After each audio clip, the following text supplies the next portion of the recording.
तो चलिए, जितने भी छात्र छात्राएं जो 2024 में 12th बोर्ड का एग्जाम देने वाले हैं, तो उनको बता दें कि आप लोगों को बोर्ड एग्जाम देने से पहले आप लोग का जो 11th का जो इंटरनल एग्जाम जो टेस्ट आपका कॉलेज में होगा उसको देना आप लोग के लिए काफी अनिवार्य है। ठीक है, तो आज आप लोग के लिए लेकर आ चुके हैं 11th का जो टेस्ट एग्जाम होगा जो 2023 में। जितने भी विद्यार्थी 11th क्लास के, तो उनका यहाँ से 3 तारीख से, ठीक है, 3 तारीख से 3 मई से उनका क्या है, कॉलेज आपका जो भी कॉलेज है उसमें आप लोग का यहाँ से टेस्ट एग्जाम होने वाला है। तो सभी विद्यार्थियों का टेस्ट एग्जाम देना काफी ही अनिवार्य है। ये आप लोग के लिए क्या है कि आप लोग को वहाँ पे कॉलेज में जाना है, एग्जाम को देना है। ठीक है, आप लोग पढ़े या नहीं पढ़े होंगे ये मायने नहीं रखता, लेकिन आप लोग को वहाँ पे जाना है कॉलेज में और एग्जाम देना है। एग्जाम देंगे तभी आप लोग 12th क्लास में जा पाएंगे। ठीक है, आपको प्रेजेंट रहना काफी जरूरी है। तो चलिए, आज के जो भी आप लोग को 11th का जो है टेस्ट एग्जाम हुआ उसका वायरल प्रश्न, ठीक है, वायरल प्रश्न हिंदी का लेकर आ चुके हैं, जो प्रश्न हूबहू रहने की पूरी रहेगी। ठीक है, तो आप लोग ये सभी प्रश्न को आप लोग को पढ़ कर जाना है। ठीक है, आप लोग को पढ़ कर जाना, और आप लोग को 60 प्रश्न रहेगा, 60 को एमसीक्यू रहेगा, जिसमें से आप लोग को 50 बनाना डी है। ठीक है, और इस वीडियो में अंत तक बनेगा, आपका सारा प्रश्न को हम लोग कैसे डाउनलोड करना है ये भी बताएंगे, और आप लोग कमेंट कर दीजिएगा कि इसके बाद वाला आप लोग को कौन सा सब्जेक्ट चाहिए, आप लोग कमेंट कर दीजिएगा। ठीक है, तो चलिए हम प्रश्न की ओर चलते हैं। देखिए, पहला ऑब्जेक्टिव हिंदी का क्या पूछा गया है कि देखिए, धान कुटनी, ठीक है, धान कुटनी किशोरियों को कोकिल कंठी तान में कौन सा बिंब उभरता है? बताइए, आपका बुक से ये क्वेश्चन पूछा गया। बताइए, धान कुटनी जो किशोरियों को कोकिल कंठी तान में कौन सा बिंब उभरता है? तो क्या हो जाएगा इसका सही सर? बताइए, ऑप्शन में दिया गया दृश्य, श्रव्य और क्या है, श्रव्य और स्पार्शविक, और इनमें से कोई नहीं। तो क्या हो जाएगा? इनमें से कोई नहीं हो जाएगा बाबू। ठीक है, तो ऑप्शन नंबर डी पहला का सही आंसर हो जाएगा। ठीक है, सभी क्वेश्चन को आप लोग लिख लेंगे या याद कर लेंगे। चलिए, नेक्स्ट क्वेश्चन क्या है? गालिब शीर्षक कविता में कवि द्वारा किनका परिचय प्रस्तुत किया गया? जो गालिब शीर्षक कविता है उसमें कवि द्वारा किनका परिचय प्रस्तुत किया गया था? तो कविवर त्रिलोकन का, या मिर्जा गालिब का, या दुष्यंत कुमार का, या इनमें से कोई नहीं। तो देखिए, जो ऑप्शन में जाएगा इसमें से किसी का नहीं किया गया था। ठीक है, परिचय, तो ऑप्शन नंबर इसका क्या हो जाएगा? ऑप्शन नंबर डी हो जाएगा। चलिए, अगला प्रश्न क्या है? गालिब कैसे प्रकृति के व्यक्ति थे? जो गालिब थे वो कैसे प्रकृति के व्यक्ति थे? तो बताइए, इसमें से कौन हो जाएगा? आजाद, अंतर्मुखी या बहिर्मुखी? तो कैसे थे? इनमें से कोई नहीं। इसके क्या है? इसमें ऑप्शन वो है ही नहीं। ठीक है बाबू, चलिए अगला प्रश्न क्या है? पृथ्वी किस काव्य संकलन में संग्रहित है? पृथ्वी जो है ये किस काव्य संकलन में संग्रहित है? समुद्र पर हो रही बारिश के, या छायानट से, या दोनों, या इनमें से कोई नहीं। तो किससे हो जाएगा? पृथ्वी किस काव्य संकलन में संग्रहित है? तो ये समुद्र पर हो रही बारिश से। ठीक है, तो ऑप्शन नंबर ए इसका सही आंसर हो जाएगा बाबू। चलिए अगला प्रश्न देखते हैं। अगला नंबर प्रश्न क्या है? अगला नंबर प्रश्न है कि पृथ्वी शीर्षक कविता में पृथ्वी के साथ किसकी एक रूपता स्थापित हुई है? बताइए, ये जो पृथ्वी शीर्षक कविता है उसमें पृथ्वी के साथ किसकी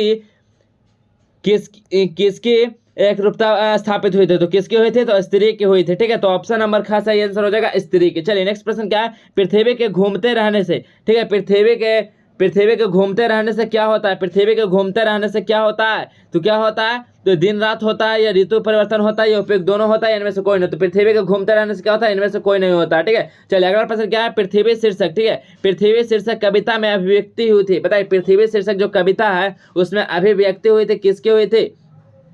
तो किसकी हुई थी? तो स्त्री के आत्मा त्याग को। ठीक है, स्त्री के आत्मा त्याग को हुई थी। ऑप्शन नंबर इसका बिल्कुल सही आंसर हो जाएगा। चलिए अगला प्रश्न 8 नंबर प्रश्न क्या है? मातृभूमि कविता संबोधित है। मातृभूमि कविता जो है वो किससे संबोधित है? किससे संबोधित हो जाएगा? बताइए, किससे संबोधित है? मातृभूमि को, या मातृ प्रतिमाओं को, या उपयुक्त दोनों, या इनमें से कोई नहीं। तो मातृभूमि जो कविता है वो किससे संबोधित है? तो इसका ऑप्शन नंबर बी हो जाएगा, दोनों से, मातृ प्रतिमाओं से और मातृभूमि दोनों से हो जाएगा। ठीक है, चलिए अगला प्रश्न चलते हैं। अगला प्रश्न क्या है? मातृभूमि, ठीक है, मातृभूमि कविता में चित्रित हुई, मातृभूमि जो कविता है उसमें क्या चित्रित हुआ था? मातृभूमि हुई थी, या आस्था माई माँ हुई थी, या उपयुक्त दोनों हुआ था, या इनमें से कोई नहीं। क्या हो जाएगा? तो ऑप्शन नंबर इसका क्या हो जाएगा? मातृभूमि की। ठीक है, मातृभूमि जो कविता उसमें किसका चित्रित हुए थे? तो मातृभूमि का हुआ था। तो ऑप्शन नंबर का बिल्कुल सही आंसर हो जाएगा। चलिए अगला प्रश्न देखेंगे। 10 नंबर प्रश्न क्या है कि एक दीक्षांत भाषण किनकी रचना है? बताइए, एक दीक्षांत जो भाषण है ये किनकी रचना है? तो हरिवंश परसाई की। ठीक है, याद रखना, हरिवंश परसाई की रचना है दीक्षांत भाषण। चलिए अगला क्वेश्चन क्या है? 11 नंबर क्वेश्चन है कि निम्नलिखित काव्य संग्रहों में कौन सा महादेवी वर्मा की रचना नहीं है? बताइए, इसमें जो ऑप्शन में दिया गया इसमें से पूछा गया कौन है जो महादेवी वर्मा की रचना नहीं है काव्य में से? निहार, या नीलिमा, या रश्मि, या नीरजा? कौन है इसमें से? बताइए, क्या हो जाएगा इसका सही आंसर? नीलिमा। तो ऑप्शन नंबर का इसका सही आंसर हो जाएगा। चलिए अगला प्रश्न क्या हो जाएगा? सांध्य गीत, ठीक है, सांध्य गीत और दीप शिखा किसकी रचना है? सांध्य गीत और जो दीप शिखा है किसकी रचना है बाबू? तो महादेवी वर्मा की। ठीक है, महादेवी वर्मा ऑप्शन नंबर का इसका सही आंसर हो जाएगा। चलिए अगला प्रश्न क्या है? स्मृति की रेखाएं और अतीत के चलचित्र महादेवी वर्मा की कैसी रचनाएं हैं? स्मृति की रेखाएं और अतीत के जो चलचित्र हैं वो महादेवी वर्मा की कैसी रचनाएं हैं? तो रेखा चित्र रचना है। ठीक है, वो कैसी रचना है? तो रेखा चित्र है। चलिए अगला प्रश्न 14 नंबर प्रश्न क्या है? सूर्य के साथ, ठीक है, सूर्य के साथ रथ पर सवार रहने वाला देवता किस ग्रंथ में माना गया? बताइए, सूर्य पे सवार रहने वाला किस पे माना गया? तो वेद में से या उपनिषद से या पुराण में से, इनमें से कोई नहीं। तो किस में माना गया? तो वेद में। ठीक है, वेद में। ऑप्शन नंबर क्या इसका सही आंसर हो जाएगा। चलिए अगला प्रश्न देखते हैं। अगला प्रश्न बोल रहा है 15 नंबर प्रश्न बोला गया,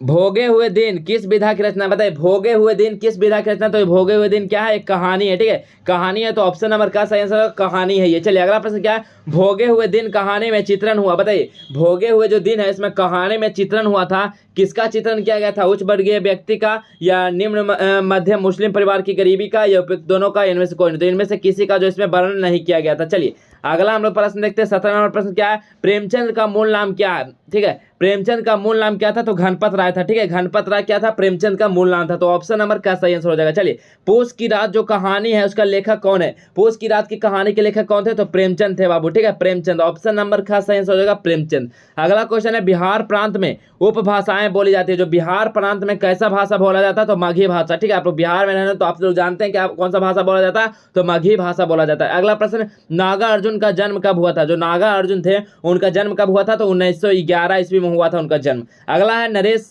सक्सेना पेशे से क्या थे? बताइए नरेश जो सक्सेना थे वो पेशे से क्या था? तो एक लेखक थे बाबू, लेखक थे। ऑप्शन नंबर क्या सही आंसर हो जाएगा? लेखक थे।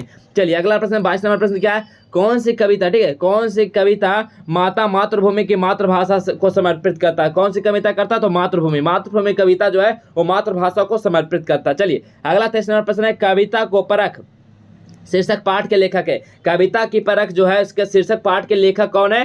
तो रामचंद्र शुक्ल है। ठीक है, कौन है? रामचंद्र शुक्ल। तो ऑप्शन नंबर का सही आंसर हो जाएगा। चलिए अगला प्रश्न क्या है, सब के सहायक होते हैं। बताइए सब खाली सन किसके सहायक होते हैं? तो किसके सहायक होते हैं बाबू? तो यहाँ पे क्या हो जाएगा, सब क्या होता है? निर्बल के सहायक होते हैं। तो ऑप्शन नंबर का इसका सही आंसर हो जाएगा निर्बल के। चलिए अगला प्रश्न क्या है, रस शब्द का समान प्रचलित अर्थ क्या हो जाएगा? रस शब्द का जो समान अर्थ प्रचलित शब्द क्या होता है? आनंद होता है। ठीक है, जिसमें क्या होता है? रस शब्द का समान प्रचलित अर्थ क्या होता है? आनंद होता है। चलिए अगला प्रश्न क्या है, विशिष्ट व्यंग्यकार। विशिष्ट व्यंग्यकार इसमें से कौन थे?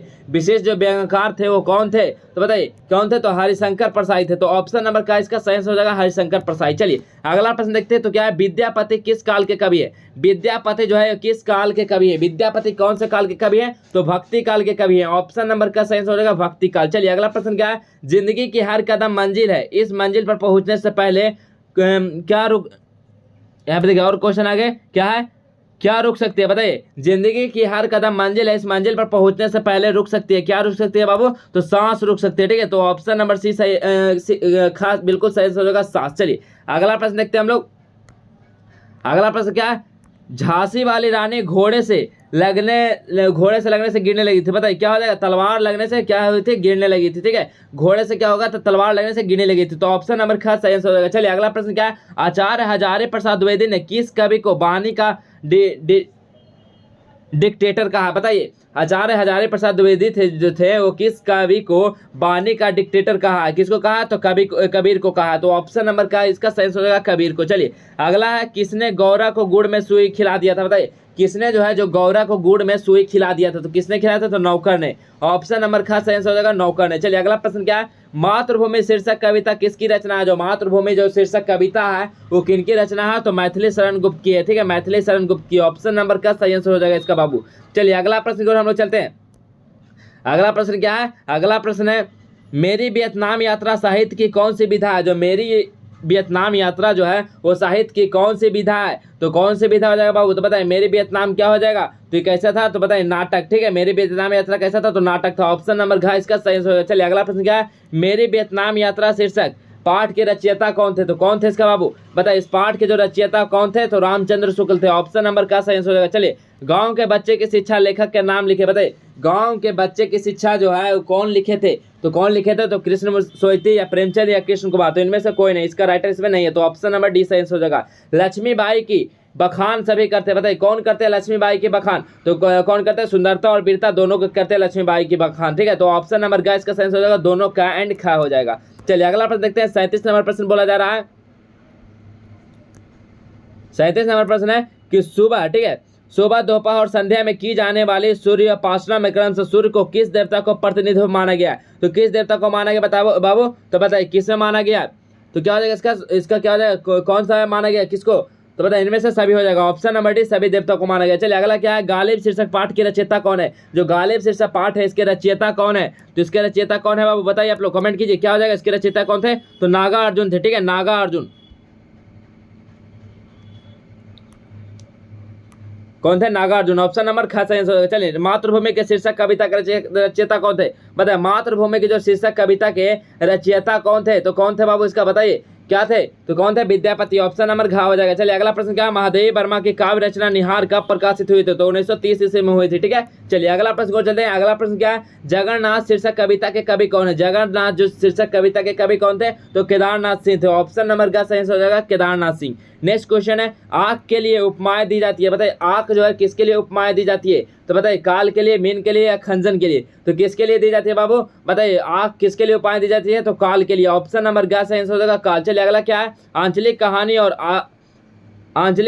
आंचलिक उपन्यास के जनक माने जाते हैं। कौन माने जाते थे बताइए? तो किसको माना जाना था? तो फणीश्वर नाथ रेणु को माना जाता था। तो ऑप्शन नंबर का सही हो जाएगा। चलिए तोड़ती पत्थर कविता के लेखक कौन है? जो तोड़ती पत्थर जो कविता है इसके उसके कविता के लेखक कौन थे? तो सूर्यकांत त्रिपाठी निराला थे। तो ऑप्शन नंबर घ हो जाएगा सूर्यकांत त्रिपाठी निराला। चलिए अगला प्रश्न देखिए बाबू, मीराबाई की भाषा है, मीराबाई की कैसी भाषा थी? तो बिरज मिश्रित राजव्यवस्था थी। ठीक है, कैसी भाषा थी? तो बिरज मिश्रित थी। चलिए अगला प्रश्न क्या है, तुम मेरे ठाकुर मैं तेरी दासी। ये मेरे ठाकुर का यहाँ पे क्या अर्थ हो रहा है बताइए? तुम मेरे ठाकुर मैं तेरे दासी, ठाकुर में का यहाँ पे क्या अर्थ हो रहा है? तो ठाकुर क्या हो रहा है? सर्वत्र मालिक की बात बोला जा रहा है। ठीक है, तो ऑप्शन नंबर ग सही आंसर हो जाएगा। चलिए अगला प्रश्न क्या है, जूही की कली। ठीक है, जूही की जो कली है उसमें शीर्षक कविता के लेखक कौन है? बताइए जूही की जो कली है उसमें शीर्षक कविता के लेखक कौन है? तो कौन हो जाएगा? तो यहाँ पे बाबू सूर्यकांत त्रिपाठी निराला हो जाएगा। ठीक है, ऑप्शन नंबर का सूर्यकांत त्रिपाठी निराला हो जाएगा। अगला प्रश्न है, चलचित्र शीर्षक पाठ के रचयिता कौन है? जो चलचित्र जो शीर्षक पाठ है इसके रचयिता कौन है? तो सत्यजीत राय। ऑप्शन नंबर क्या हो जाएगा? अगला प्रश्न है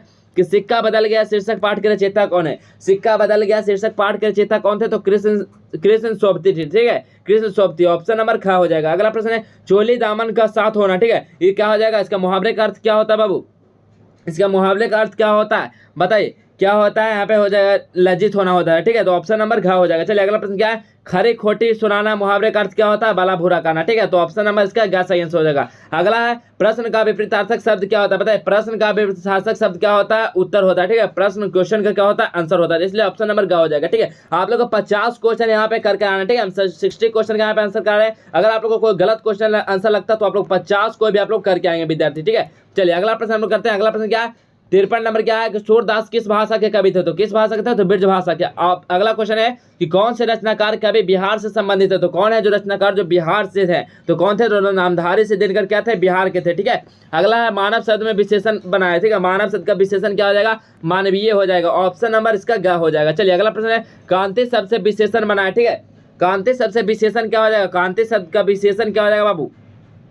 कांति शब्द का विशेषण क्या हो जाएगा? तो कांति शब्द का विशेषण क्या हो जाएगा? यहाँ पे हो जाएगा कीर्तिमान हो जाएगा। ऑप्शन नंबर ख हो जाएगा। ठीक है, चलिए आज के प्रश्न हम यहीं पर रहने देते हैं वीडियो को। अब आप लोगों को बताते हैं कि जो इस तरह का जो प्रश्न है आप लोगों को किस तरह से सभी प्रश्न को डाउनलोड कर पाएंगे सभी सब्जेक्ट का जो आपका एग्जाम में पूछा जाएगा। ठीक है, तो किस तरह से करेंगे बाबू वायरल प्रश्न पत्र का डाउनलोड? तो देखिए यहाँ पे क्या करना है, आप लोग कोई भी ब्राउजर के क्या करेंगे, आप लोग गूगल खोल लेंगे। ठीक है, यहाँ पे कोई भी ब्राउजर आपके पास है तो गूगल खोलेंगे, गूगल में आप लोग सर्च करेंगे जस्ट वेल एजुकेशन। ठीक है, इस प्रकार आप लोग जस्ट वेल एजुकेशन को सर्च करेंगे। जैसे ही जस्ट वेल एजुकेशन देखिए आप लोग इस प्रकार क्या करेंगे, जस्ट एजुकेशन को लिखेंगे। यहाँ पे देखिए जस्ट एजुकेशन का आपका खुल कर जाएगा। इस पर क्या करना है, क्लिक करना है। इस पर जैसे ही क्लिक करेंगे बाबू तो देखिए थोड़ा सा वेट करना, आप लोग इस तरह का इंटरफेस खुलेगा। यहाँ पे देखेंगे क्लास 12 जो आपको दिख रहा है ना, क्लास 12। ठीक है,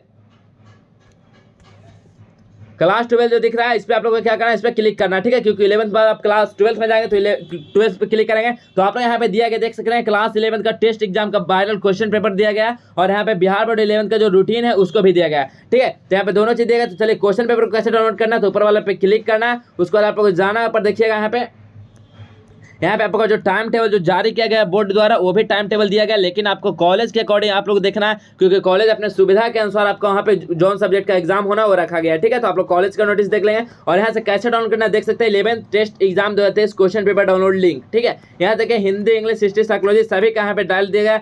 यहाँ पे जितना भी साइंस वाले का, आर्ट्स वाले का और सभी का डाल दिया गया। ठीक है, तो आप लोग क्या करें, डाउनलोड पे क्लिक कीजिएगा, आपको वहाँ से डाउनलोड हो जाएगा प्रश्न, आपको सभी को पढ़ लेना विद्यार्थी। ठीक है, ये टेस्ट एग्जाम है तो आप लोग यहाँ पे प्रेजेंट रहना आप लोग का जरूरी है एग्जाम में। है, ठीक है, वहाँ आपका जो भी आप लोग एग्जाम देने जाएंगे तो वहाँ प्रेजेंट रहना जरूरी है, ठीक है। आप लोग वहाँ पे बनाए या नहीं, लेकिन आपको जितना क्वेश्चन बनता है उतना ही कर लेंगे। अगर आपके 30 प्रश्न बना तो 30 ही प्रश्न को करेंगे, लेकिन आपको वहाँ पे प्रेजेंट रहना आपको एग्जाम में, ठीक है। नहीं प्रेजेंट रहेंगे तो आप लोग 12th क्लास में नहीं जाएंगे, ठीक है। इसलिए आप लोग वहाँ पे प्रेजेंट रहना, आपको एग्जाम होगा, एग्जाम देना, आपको बिल्कुल भी एग्जाम से कोई भी फर्क नहीं पड़ने वाला। आप लोगों को घबराना नहीं है, आपका जो फर्क पड़ेगा वो आपका सेंटअप एग्जाम, ठीक है। सेंटअप एग्जाम जो होगा उससे आपका यहाँ पे फर्क पड़ेगा। जो अगर सेंटअप एग्जाम में आप लोग पास होंगे तभी आपको बोर्ड एग्जाम दे सकते हैं, ठीक है। तो आप लोग को समझ में आ गई होगी बात, आप लोग किस तरह से डाउनलोड करना है और किस तरह का प्रश्न है। तो आप लोग उस वीडियो समझ में आ गया तो वीडियो को लाइक कर दीजिएगा और सभी के पास शेयर कर दीजिएगा, ठीक है। तो आज के वीडियो में बस इतना ही रहने देते हैं। आप लोग कमेंट कर दीजिएगा, अगर नेक्स्ट इसका पार्ट चाहिए, नेक्स्ट सब्जेक्ट का चाहिए तो आप लोग कमेंट कर दीजिएगा, तो हम अगला वीडियो ला देंगे, ठीक है। तो चलिए हम मिलेंगे नेक्स्ट वीडियो में, तब तक के लिए इतना ही। जय हिंद, वंदे मातरम।